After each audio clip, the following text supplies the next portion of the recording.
Good morning, my loves. Happy Wednesday. First and foremost, I'm proud of you. It's Wednesday. It has been a really rough week for some folks, and I'm proud of you for facing everything head on, for taking the bull by the horns and dealing with life, not running from it. It hasn't been easy for some of you, but you're doing it, and I am just so incredibly proud. Oh my gosh, I want to just give you a hug and tell you I'm proud of you and I love you for how you're handling things. You're doing great. So just hang in there.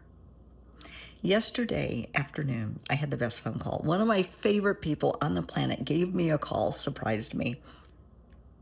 So Chris Nanry is a special agent, and he does a lot with human trafficking. And I just think he and his wife and their two fur babies are just the best. I just love these folks to the moon and back. And he just called to chat.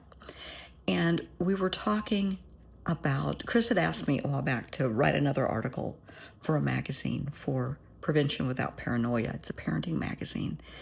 And a lot of times the articles are kind of heavy because we're talking about prevention, how to prevent tragedies, how to keep your kids from being trafficked, and to watch for groomers and all kinds of things.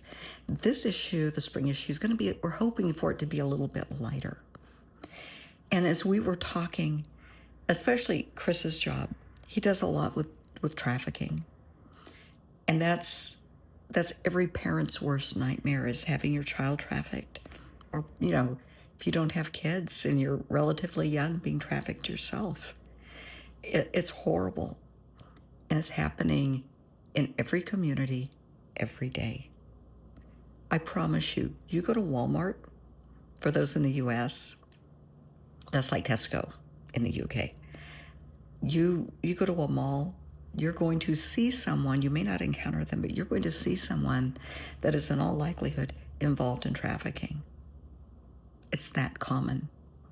Seriously, it's that kind of scary.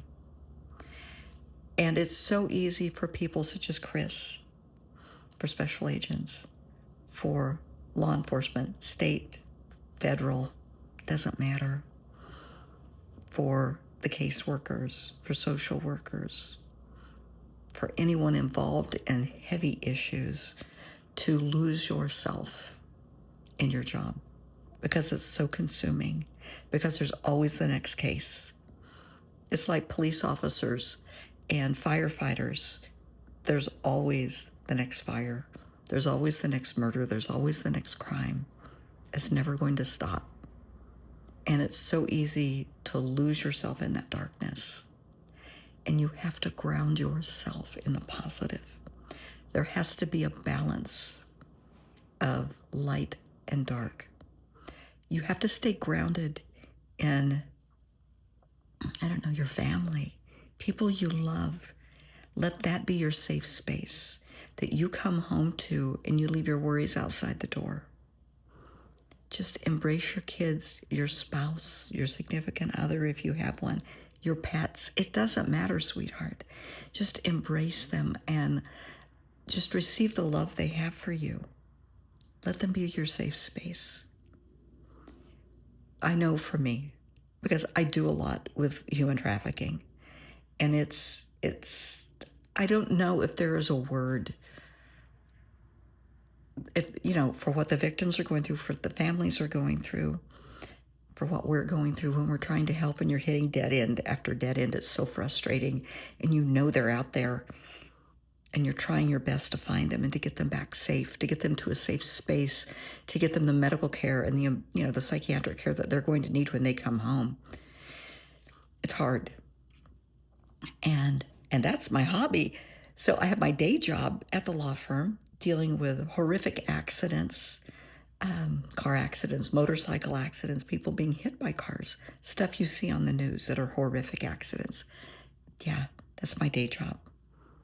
And I also am on the medical malpractice team, so I deal with horrific medical cases where bad things have happened in hospitals and in doctors' offices. And it's a lot. And then I come home and I have my trauma therapy practice, and I listen to everybody's horror stories. And that's okay, because my role in all of this is to bring them a blessing. That's how I stay grounded and I don't lose myself. I listen. That's a blessing. I try to advise them and help them best I can within the scope of my abilities. That's what I do. I'm here to help. People like Chris, we're here to help. But we have to stay balanced. I don't have, a spouse or a significant other. And I talk to my son and my granddaughter on a regular basis. Now that makes my heart smile, finding out what they're into. I love that. Nature. For me, right now, it's spring. And temps here yesterday in Arizona were 87. It was nice out. I didn't get outside till I left work, but it was still nice out. So embrace spring. Get outside. Buy some flowers. Keep flowers on your desk. Keep them on the dining table. Just step outside and breathe in the fresh air. Watch the squirrels. I'm at the lake, so I'll, when I'm home, I'll look out the window and watch the ducks and the coots and the geese. Just something to ground you and know there is beauty and joy in the world. You have to embrace that. I don't want anybody to lose themselves to their jobs. I see that happen. I've seen that happen for years. I know. I have friends who have allowed their job to consume them. That's all they know is their work. I have done that myself. During my divorce, when I had breast cancer, I was doing consulting, and that's all I did. I, was dealing with chemo and all of that, the divorce, but I focused on work. Work was my safe space. And that's fine. But embrace the good.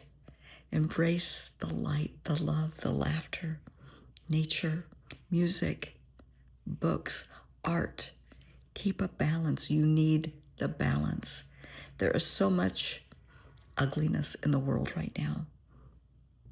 Whether you're looking at the world from a political standpoint, a social standpoint, however you want to look at it, sweetheart, there's a lot of ugly out there and a lot of evil,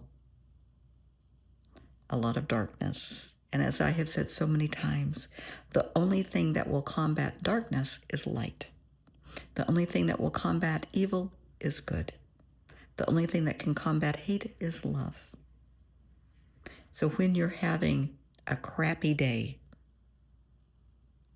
it's okay. Find something light. Seriously. When you're feeling that darkness, look to the light. For some people, that's religion, that's their faith, that's wonderful. For others, it's music. It's just going through your phone looking at photos that make you smile. It's watching silly videos. Whatever works for you. I want you to find that balance, and I want you to embrace that. You have to keep a balance. I don't want anything to consume you except light and love and happiness, because you're worthy. And don't let the darkness in others jump off onto you, because it's very contagious. People will suck you into their trauma drama. They will pull you into their arguments. They'll pull you into all kinds of crap going on in their life. Boundaries are your friend. And I'm proud of you for handling life as well as you are. It's not easy. It's going to be a tough road for a while.